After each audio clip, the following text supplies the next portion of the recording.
dear believers, a time is coming when the whole world will marvel and follow the beast. Those who will refuse will be penalized. Many will give in because they need to survive. There will be no buying or selling except if you have the mark of the beast on your forehead. It's a period that needs our wise decisions. For God has warned us in Ephesians chapter 5 verse 16 to 17 saying, "Redeeming the time, because the days are evil. Therefore do not be unwise, but understand what the will of the Lord is." These are evil days. We need to respond to God's call and obey His voice.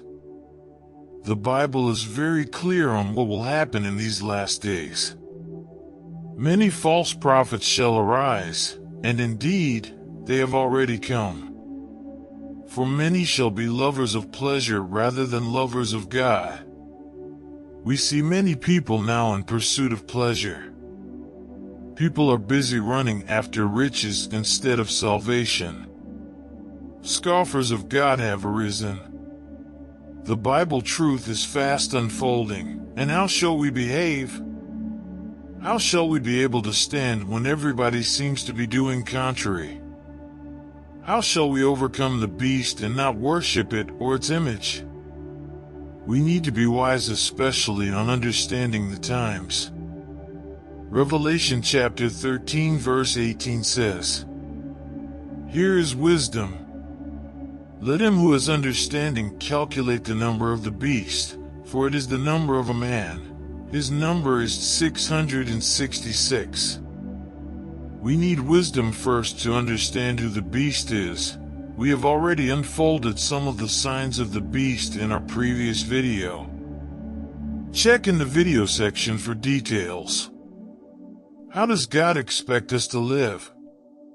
Now, Revelation chapter 13 verses 14 to 15 say, "And he deceives those who dwell on the earth by those signs which he was granted to do in the sight of the beast, telling those who dwell on the earth to make an image to the beast who was wounded by the sword and lived. He was granted power to give breath to the image of the beast, that the image of the beast should both speak and cause as many as would not worship the image of the beast to be killed." How are we to be overcomers when the beast forces all great and small to worship the beast? There are of course God's people who will not worship the beast or its image. As God's people, we need not be discouraged. There are many biblical examples that we see God's people in crisis but being overcomers. In the book of Daniel, a similar scenario happened that we see. Daniel chapter 3 verse 1 to 6 say, "Nebuchadnezzar the king made an image of gold, whose height was 60 cubits and its width 6 cubits. He set it up in the plain of Dura, in the province of Babylon. And King Nebuchadnezzar sent word to gather together the satraps, the administrators, the governors, the counselors, the treasurers, the judges, the magistrates, and all the officials of the provinces, to come to the dedication of the image which King Nebuchadnezzar had set up. So the satraps, the administrators, the governors, the counselors, the treasurers, the judges, the magistrates, and all the officials of the provinces gathered together for the dedication of the image that King Nebuchadnezzar had set up, and they stood before the image that Nebuchadnezzar had set up. Then a herald cried aloud, 'To you it is commanded, O peoples, nations, and languages, that at the time you hear the sound of the horn, flute, harp, lyre, and psaltery, in symphony with all kinds of music, you shall fall down and worship the gold image that King Nebuchadnezzar has set up. And whoever does not fall down and worship shall be cast immediately into the midst of a burning fiery furnace.' At this time, Babylon was the superpower, and the king demanded that all should worship the image he himself had made.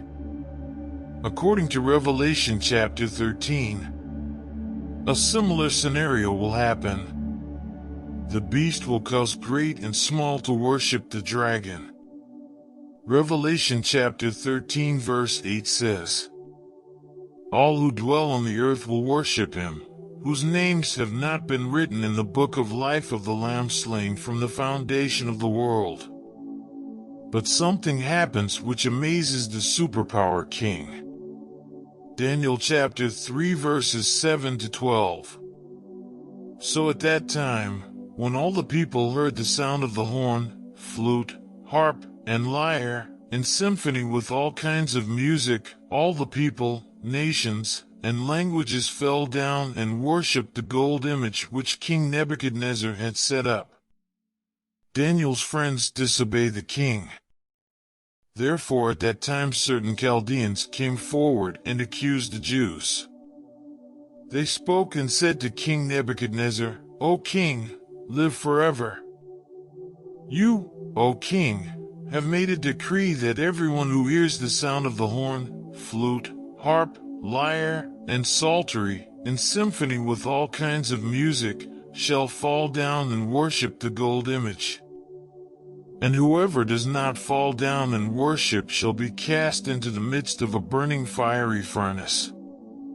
There are certain Jews whom you have set over the affairs of the province of Babylon, Shadrach, Meshach, and Abednego. These men, O king, have not paid due regard to you. They do not serve your gods or worship the gold image which you have set up." There were certain Jews who refused to worship the image. Moreover, they were captives. This enrages the king in the preceding verses. Daniel chapter 3 verses 13 to 16.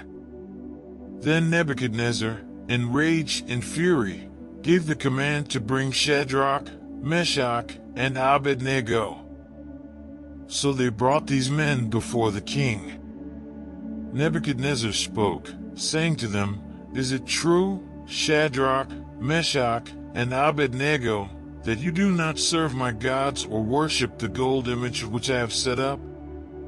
Now if you are ready at the time you hear the sound of the horn, flute, harp, lyre, and psaltery, and symphony with all kinds of music, and you fall down and worship the image which I have made, good.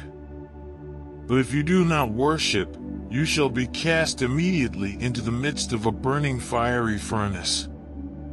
And who is the God who will deliver you from my hands?' 16. Shadrach, Meshach, and Abednego answered and said to the king, 'O Nebuchadnezzar, we have no need to answer you in this matter.' The three among the many refused to bow down to the image even at the pain of death. Same thing will happen to us in these last days. Revelation chapter 13 verses 15 to 17 say, "He was granted power to give breath to the image of the beast, that the image of the beast should both speak and cause as many as would not worship the image of the beast to be killed.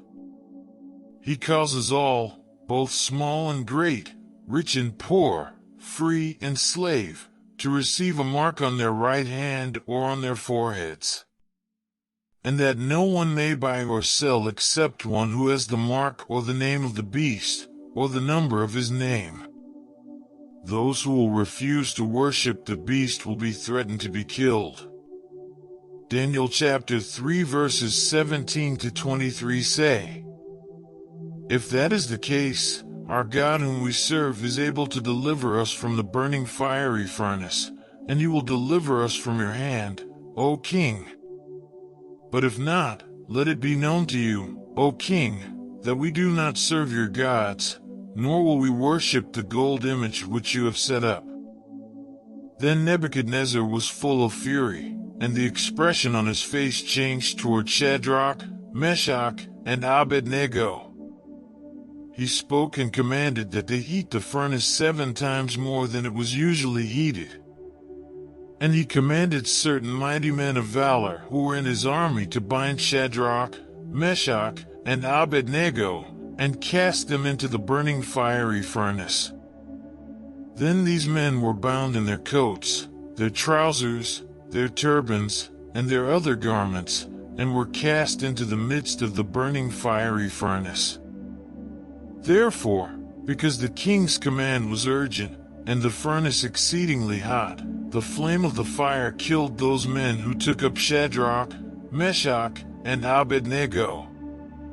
And these 3 men, Shadrach, Meshach, and Abednego, fell down bound into the midst of the burning fiery furnace. The Hebrew boys are finally cast in the furnace.